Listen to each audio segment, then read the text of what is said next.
Ayan po. Hi mga mamsi, hindi na ako magbo-voice over. Manood na lang kayo. Doon na, hayaan mo siya mag-ano. Ayan po, oh, napakalaki pong electric fan.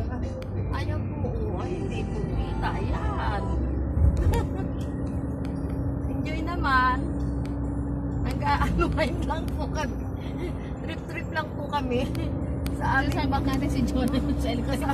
trip-trip lang po kami sa aming mga biyaheng ere. Pero masaya naman po. At nakalabas po kami ng aming coral. Ikakarap-karap ko. Ayan, ayan. Oh, malapit pa sa dagat. Yan palang kainan dito. Oh, ang dami pang kainan dito. Bakit pala dito tayo kumain? Oo. Dito ako nai-enjoy po sa ganitong mga crash-crash. Hindi na, Kung ano, ito na, matatapos na. Oh, ayan, dami pong kain na.